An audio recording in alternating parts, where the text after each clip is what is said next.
በዴይ 7 ቪዲዮ ላይ ተሳትፎ ያደረጉ ተማሪዎች አስራት፣ ማሪያ፣ ካዬ፣ ትንሳኤ፣ መልሰው፣ ብርቄ፣ ሃና፣ ቤቲ፣ ዘይነብ። ሁላችሁም በርቱልኝ ጎበዞች።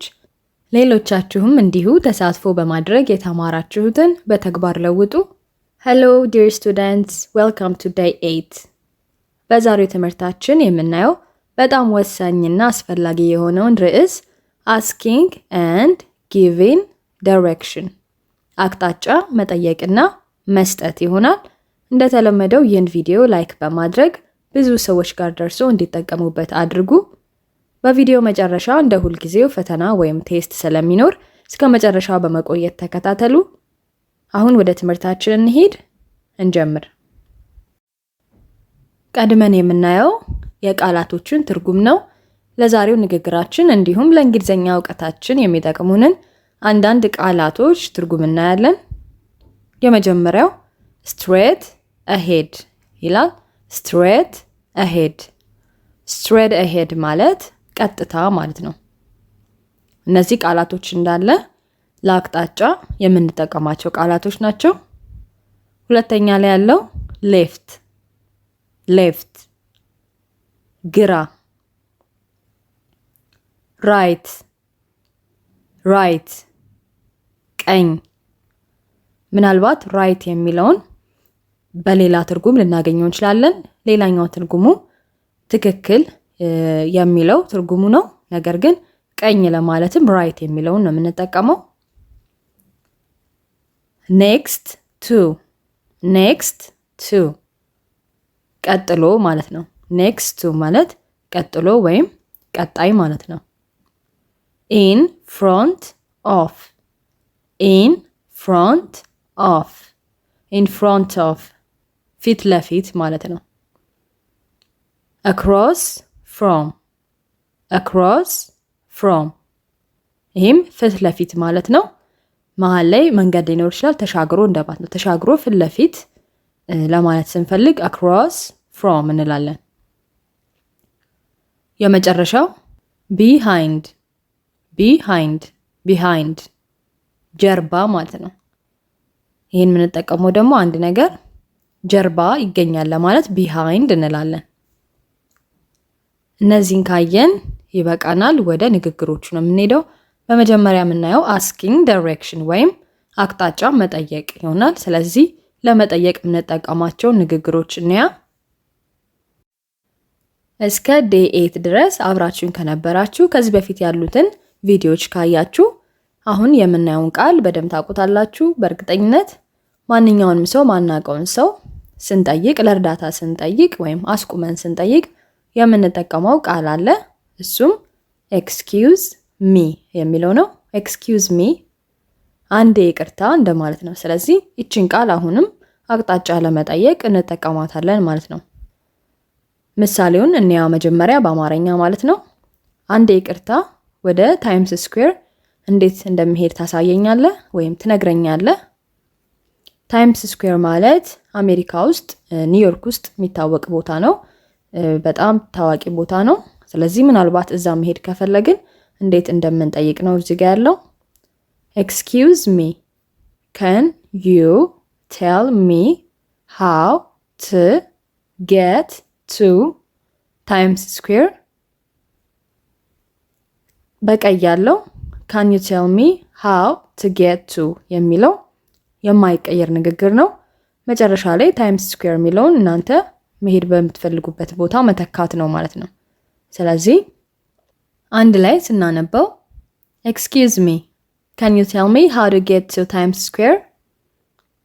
can you tell me how to get to ብለን የፈለግነውን ቦታ መጥቀስ ነው ማለት ነው። ይሄ መጀመሪያው መጠቀም የምንችለው ንግግር ነው። ሌላ መጠቀም የምንችለው ለምሳሌ አማርኛውን ብናይ ከዚህ ታይምስ ስኩዌር የሚሄደው እንዴት ነው ብለን መጠየቅ ከፈለግን how do I get to Times Square from here? ሌላው ንግግራችን እዚህ ጋር በቀይ ያለው how do I get to የሚለው ነው ማለት ነው። how do I get to Times Square ብቻ ማለት እንችላለን። how do I get to Times Square from here ካልን from here ማለት ከዚህ የምትለዋ ናት። here ማለት ያለንበት ቦታ ነው። ስለዚህ ከዚህ ታይምስ ስኩዌር የሚሄደው እንዴት ነው ወይም እንዴት መሄድ እችላለሁ ማለት ከፈለግን how do I get to Times Square from here እንላለን። from here የሚለው ከረዘመባችሁ ተውትና how do I get to Times Square ካልን ወደ ታይምስ ስኩዌር የሚሄደው እንዴት ነው ይሆናል ማለት ነው ትርጉሙ። ስለዚህ እሱንም መጠቀም ይቻላል። ሶስተኛው ንግግር ቅርቡ ስታርባክስ የቱ ጋ ነው ይላል። ስታርባክስ አሁንም አሜሪካ ውስጥ የሚገኝ ቡና የሚሸጥበት በጣም ታዋቂ ቦታ ነው። ስለዚህ ቅርቡ ስታርባክስ የቱ ጋር ነው ለማለት ከፈለግን where is the nearest Starbucks?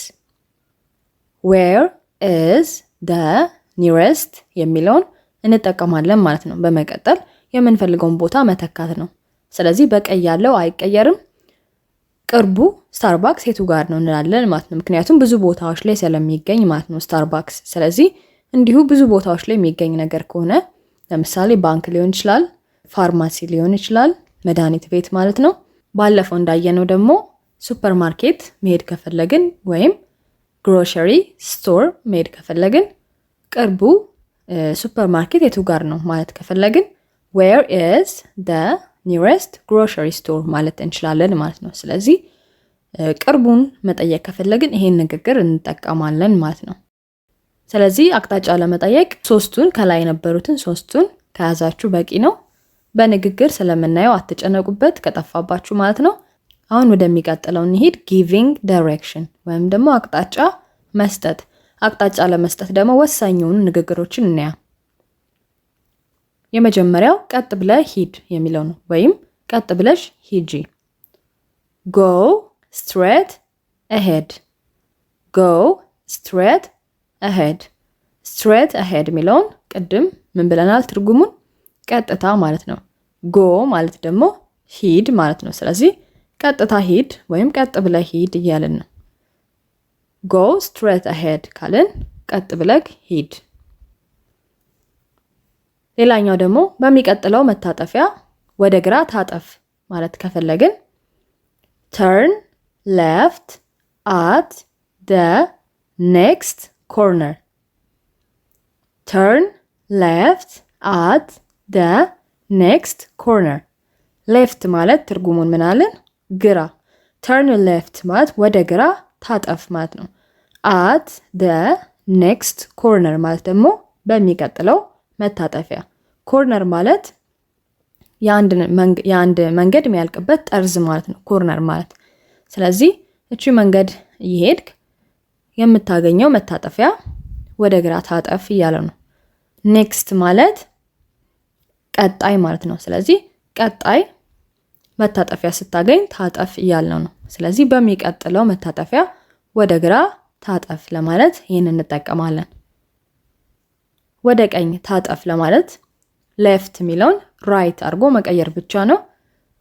turn right at the next corner ስለዚህ የሚቀጥለው ጠርዝ ላይ ወደ ቀኝ ታጠፍ። በእግር 5 ደቂቃ ነው ይላል። it is about a 5-minute walk it is about a 5-minute walk it's about a 5-minute walk በእግር 5 ደቂቃ ነው ትደርሳላችሁ እያሉን ነው። 5 ማለት 5 ነው። ሚኒት የሚለው ደቂቃ ማለት ነው። walk ማለት እንግዲህ በእግር መሄድ ነው ማለት ነው። ስለዚህ 5 ደቂቃ ብትራመዱ ነው የሚሉን ከሆነ ይሄንን እንጠቀማለን። ሌላው ደግሞ ፓርኩ አካባቢ ነው ምሳሌ ማለት ነው። it is near the park near ማለት ቅርብ ማለት ነው። ስለዚህ it's near the park ማለት ፓርኩ አካባቢ ነው፣ እዛው ቅርብ ነው ማለት ነው። ከፓርኩ ቅርብ ቦታ ላይ ታገኙታላችሁ እያሉ ነው። ስለዚህ ይሄንንም ሊጠቀሙ ይችላሉ፣ እኛም መጠቀም እንችላለን ማለት ነው። ሌላው እዛ ለመድረስ ባስ መያዝ ይኖርብሃል ወይም ባስ ላይሆን ይችላል፣ ባቡርም ከሆነ ባቡር መያዝ ይኖርብሃል ወይም ይኖርብሻል የሚሉን ከሆነ ቦታው ርቅ ከሆነ ማለት ነው። you will need to take a bus to get there. You will need to take a bus to get there. You'll need to take a bus to get there. Take a bus ማለት ባስ መያዝ ማለት ነው። to get there ማለት ደግሞ እዛ ለመድረስ ማለት ነው። there የሚለው እዛ ይሆናል ማለት ነው። ቅድም here የሚለው እዚህ ነው ብለናል። there የሚለው ደግሞ እዛ ማለት ነው። እኛ የጠየቅንበት ቦታ ማለት ነው። ስለዚህ you'll need to take a bus ማለት ባስ መያዝ ይኖርብሃል። to get there የሚለው ሲጨመርበት ደግሞ እዛ ለመድረስ ይሆናል ማለት ነው። ሌላው የመጨረሻ የምናየው ንግግር ቦታውን ማያውቁት ከሆነ እንዴት ይነግሩናል ነው። ወይም ሰው ጠይቁን ቦታውን ካላወቅነው ምን እንላለን? ይቅርታ አላውቅም፣ ከዚህ አካባቢ አይደለሁም ልንል እንችላለን። Sorry, I'm not sure. I'm not from around here. Sorry, I'm not sure. I'm not around here ማለት sorry ስንል ይቅርታ፣ I'm not sure ስንል ደግሞ አላውቅም ወይም እርግጠኛ አይደለሁም እያለን ነው። I'm not from around here ማለት ደግሞ ምን ብያቸዋለሁ? here እዚህ ነው፣ around ደግሞ አካባቢ ነው። ስለዚህ I'm not from around here ማለት እዚህ አካባቢ አይደለሁም ወይም እዚህ አካባቢ አልኖርም እያለን ነው። ስለዚህ ከነዚህ አንዱ ምላሽ ሊሆን ይችላል ማለት ነው። ንግግሮችን ደግሞ ስናይ የበለጠ ይገባቸዋል። ዲያሎግ 1 እንያ 2 ንግግሮችን አዘጋጅቼላችኋለሁ። የመጀመሪያውን እንያ። አንዴ ይቅርታ፣ ወደ ባቡር ጣቢያው እንዴት እንደሚሄድ ታሳየኛለህ ወይም ትነግረኛለህ? Excuse me, can you tell me how to get to the train station? አሁን የተጠቀምነው ንግግር የቱ ነው? Can you tell me how to get to የሚለውን ነው ማለት ነው። በመቀጠል the train station የሚለውን ብቻ ነው ያስገባ ነው ማለት ነው። የባቡር ጣቢያ የሚለውን ተክተን ነው ማለት ነው። ምላሹ የሚሆነው ምንድነው? እሺ እነግርሃለሁ እያለው ነው። ቀጥ ብለህ ሂድና የትራፊክ መብራቱን ጋር ስትደርስ ወደ ግራ ታጠፍ ይላል። sure ማለት እሺ እያለው ነው፣ እነግርሃለሁ እያለው ነው። go straight ahead ይሄን ንግግር አይተነዋል። go straight ahead ቀጥ ብለህ ሂድ and ከዛ እያለ ነው ወይም እና turn left ወደ ግራ ታጠፍ at the traffic light traffic light ደግሞ የትራፊክ መብራቱ ጋር ማለት ነው። ስለዚህ sure go straight ahead and turn left at the traffic light ማለት ይችላል ማለት ነው። ንግግሩ አላለቀም፣ አሁንም ይቀጥላል። እዛ ቦታ ስለማይበቃ እንዳይጨናነቅ ብዬ ነው እዚህ ጋር ያመጣሁት። አሁንም ሰውየው ያወራ ነው። የባቡር ጣቢያውን በቀኝ በኩል ከፖስታ ቤቱ ቀጥሎ ታገኘዋለህ ይላል። መጀመሪያ ምን ብሎናል? ቀጥ ብለህ ሂድ፣ ትራፊክ ላይቱን ስታገኝ ወደ ግራ ታጠፍ፣ ከዛ በመቀጠል የባቡር ጣቢያውን በቀኝ በኩል ከፖስታ ቤቱ ቀጥሎ ታገኘዋለህ። ይሄ በጣም ግልጽ የሆነ አቅጣጫ እየሰጠን ነው ማለት ነው። ያላካተተው ነገር የለም። ይሄኛውን ስናየው በእንግሊዘኛ the train station is on your right next to the post office.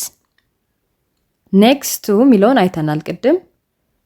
next to ማለት ቀጥሎ ወይም ከጎኑ ማለት ነው። ስለዚህ ከጎኑ ከፖስታ ቤቱ ቀጥሎ ወይም ከፖስታ ቤቱ ጎን ታገኘዋለህ ያለን ነው።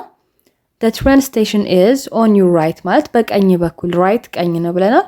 በቀኝ በኩል ነው የሚሆነው። በመቀጠል ከፖስታ ቤቱ ጎን ነው የምታገኘው ብሎ በጣም ግልጽ የሆነ አቅጣጫ እየሰጠ ነው ማለት ነው። ሌላ በደንብ መጠየቅ ከፈለግን ከዚህ ይርቃል እንዴ ብለን መጠየቅ እንችላለን። ቅርብ ነው ወይስ ሩቅ ነው ብለን መጠየቅ ከፈለግን is it far from here? is it far from here? here ማለት እዚህ ነው ብለናል። ከዚህ ይርቃል እንዴ? is it far from here? ሩቅ ከሆነ ሩቅ ነው የሚለን ከሆነ ባስ ወይም ባቡር ይዘን እንሄዳለን። ቅርብ ነው ካለን ደግሞ በእግራችን ልንሄድ ነው ማለት ነው። መልሱን እንያ።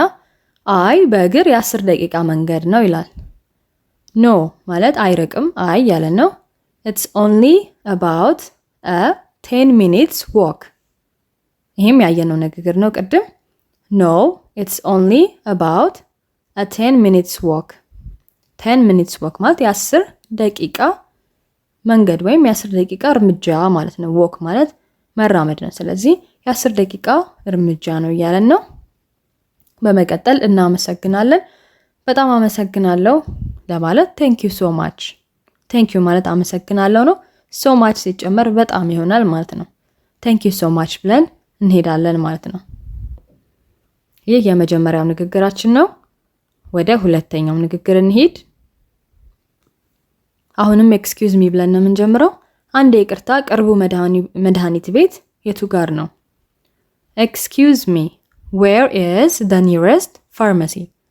አሁን የተጠቀምነው ንግግር ምንድነው? where is the nearest የሚለውን ነው። where is the nearest pharmacy?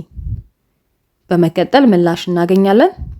ቀጥ ብለሽ ሂጂና በሁለተኛው የቀኝ መታጠፊያ ታጠፊ፣ ከዳቦ ቤቱ ፊት ለፊት ታገኘዋለሽ ይላል። ይሄ ደግሞ ቀጥ ብለሽ ሂጂ ማለት ምንድነው ብለናል? go straight ahead ወይም go straight። then ከዛ take the second right፣ take the second right። right ማለት ቀኝ ነው። second right ማለት ሁለተኛው የቀኝ መታጠፊያ ማለት ነው። second right ማለት second ማለት ሁለተኛው ማለት ነው። ከዛ በመቀጠል you will see it in front of the bakery። in front of ማለት ፊት ለፊት ብለናል። bakery ደግሞ ዳቦ ቤት ነው ማለት ነው። ባለፈው ተምረናል፣ ሾፒንግ ላይ ተምረናል። ስለዚህ ከቤከሪ ፊት ለፊት ታገኛለሽ እያለን። አሁንም ብራመድ ደርሳለሁ ማለት ከፈለግን can I walk there from here? can I walk there from here? here ማለት እዚህ ነው፣ there ማለት እዛ ነው። ስለዚህ ከዚህ እዛ በእግሬ መሄድ እችላለሁ ወይም በእግሬ ብሄድ እደርሳለሁ እንደማለት ነው። can I walk there from here? ምላሹን ስናይ አዎ የ5 ደቂቃ መንገድ ነው። yes it's only a 5-minute walk። only ማለት ብቻ ማለት ነው። yes it's only a 5-minute walk እንባላለን። አመሰግናለሁ thank you እንላለን። ያ ሰው ደግሞ ምንም አይደል you're welcome ብሎን ሊያልፍ ይችላል ማለት ነው። you're welcome ማለት ምንም አይደል ማለት ነው። ስለዚህ እነዚህ ሁለቱን ንግግሮች ካየን የቃላቶቹን ትርጉም ካስታወስን አቅጣጫ መስጠትም መጠየቅም እንችላለን ማለት ነው። ቀጥታ የምንሄደው ወዴት ነው? day 8 ወይም የቀን 8 ፈተና ወይም ቴስት ይሆናል። 3 ምርጫ ጥያቄዎች ተዘጋጅተዋል። አሁን የተማርናቸው ናቸው። ሶስቱንም እንደምትመልሱ እርግጠኛ ነኝ። እንጀምር። 15 ሰከንድ አላችሁ። አቅጣጫ ለመጠየቅ የምንጠቀመው የቱን ነው? how do I get to the airport? can you tell me how to get to the airport? C, A and B.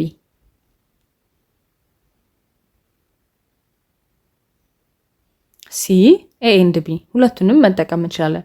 how do I get to ወይም ደግሞ can you tell me how to get to የሚለውን መጠቀም እንችላለን። ለእናንተ እንዲቀላችሁ እና አጭር እንዲሆንላችሁ how do I get to የሚለውን ከያዛችሁ በቂ ነው። how do I get to ብላችሁ የፈለጋችሁትን። ሁለተኛ ጥያቄ ቀጥ ብለህ ሂድ በእንግሊዘኛ የቱ ነው? ሁላችሁም ትመልሳላችሁ። go straight ahead, turn left, turn right።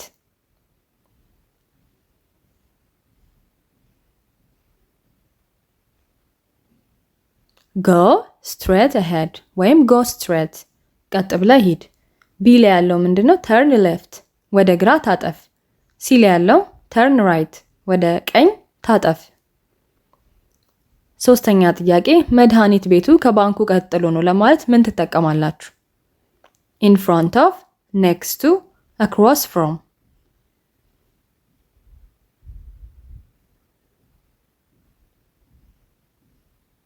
next to ወይም ከጎን ማለት ነው። ቀጥሎ ማለት ከጎን ማለት ነው። next to። in front of የሚለው ፊት ለፊት ማለት ነው። አሁንም across from ማለት ፊት ለፊት ማለት ነው። ተሻግሮ ማለት ነው። across from ማለት ከ3 ስንት እንዳመጣችሁ እንደተለመደው ኮሜንት ላይ አስቀምጡልኝ። ሁላችሁም 3 እንደምታገኙ እርግጠኛ ነኝ። 3 ካላገኛችሁ ደግሞ መልሱን ካያችሁ ሶስቱን አውቃችሁ ከሄዳችሁ ሶስቱን ጥያቄዎች ካወቃችሁ አቅጣጫ ለመስጠትም ሆነ ለመጠየቅ መሰረታዊ የሚባለውን ወይም ወሳኝ ንግግሮችን አውቃችኋል። ስለዚህ በቂ ነው። ከዚህ ቪዲዮ ሶስቱን ይዛችሁ ከሄዳችሁ በቂ ነው፣ አትርፋችኋል ማለት ነው። በዴይ 9 ቪዲዮ ላይ asking and giving permission ወይም ፍቃድ መጠየቅና መስጠት የሚለውን ርዕስ እናያለን። በዴይ 9 ቪዲዮ ላይ እንገናኛለን። ሰላም ሁኑ። ባይ ባይ።